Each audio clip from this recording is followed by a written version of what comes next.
So we've gone for a similar thing with the game. I love that. Yeah. So we have, in the release, the initial release, we have 3 episodes, and each episode deals with a different group of survivors. So there's 12 characters in total in the game. That's fantastic. All playable.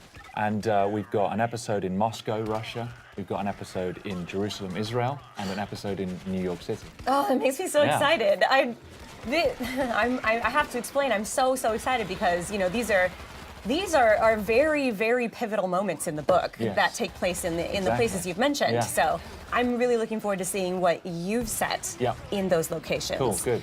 Now, this game is 4-player co-op. Yes. And anytime that something else has a byline that's Yeah. similar to another game, Yeah. it gets compared to it. So Left 4 Dead 2, or Left 4 Dead and Left 4 Dead 2, Yes. the series, Yeah. is also a 4-player co-op with zombies and that kind of stuff. Yeah. Tell us the difference Okay, so this game makes. you've mentioned the similarities, 4-player co-op and zombies. Yep. Beyond that, we've gone a very different direction. As I've already said, we deal with massive numbers of zombies in this game. So you'll be facing 500 at a time, with just 4 of you holding out against them. It's third person as well. And it's more of there are strategic elements to it which are completely new to the zombie genre. So when you're facing these zombies, you're going to have the opportunity to build up defenses from scavenged defense kits that you find lying around. And you've got limited resources, so you can't just build whatever you want. Okay. So you've got to think on your feet, grab what you have, and then place it around the environment as best you can. And then grab heavy weapons and just face massive numbers as they come pouring in. Some environments are closed, and so you want to use them in a certain way. Other environments, there's a scene in Moscow, a huge frozen river right outside the Kremlin, completely undefendable, and you've got to do what you can to hold your ground. So what kinds of and weapons? no pills in our game. No pills. Yeah. How about puke? Yeah. No comment. There might be some puke. What kinds of weapons can we expect to be using in this game? We have really gone for it with the weapons. There's a huge number. You've got 3 classes of weapons. You've got your primary, your secondary, and your heavy. Primary weapons, we've got something for everybody. We've got assault rifles, we've got shotguns, we've got sawn-off shotguns, we've got crossbows with exploding tips, no less.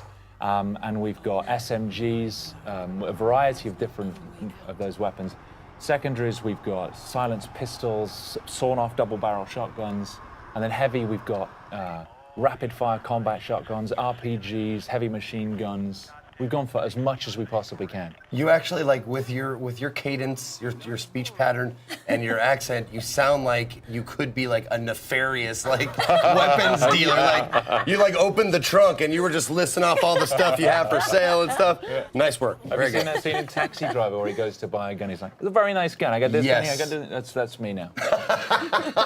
Nice. All right. I'll be Travis Bickle. Okay, that's scary, but yeah, okay, let's do it. All right. So the hordes of zombies in this game, I think it's very, very unique because, like in the movie, Yeah. they're going to just be constantly running over each other, and that means that they could be piling on top of each other and Yes, then indeed. running over the pile. So Yeah. they'd be able to maybe possibly reach you on the second floor, Yeah. where you think you're perfectly safe. Oh yeah.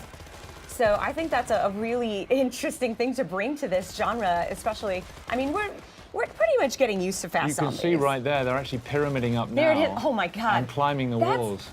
To me, that is terrifying. If I was playing this Yeah. game, I don't know.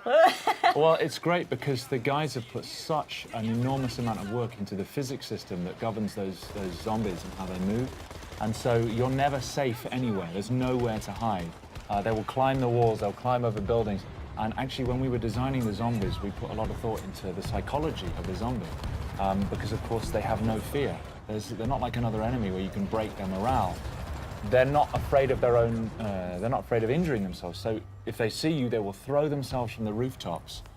They will climb through burning cars. They'll do anything to get to you, and they won't stop. No, that's one of the awesome things that we were talking about before we got on stage here was the zombie AI and how they work and stuff like that. And I've always liked the idea better of an intelligent or a more like a hunter zombie. Also, can we call them Zeeks? We can call them Zeeks. By the Yeah, way, we zombies love are Zeke. sometimes called Zeeks in Yeah. this game and in the books and the movies and stuff. So let's call them Zeeks from now on. Yeah. You heard it here.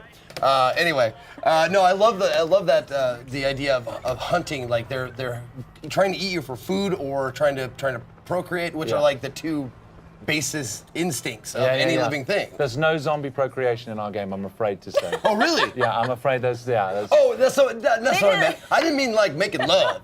Okay. I meant like biting and turning. Transmission. Okay. That's what I meant. Okay, right, I see. Okay.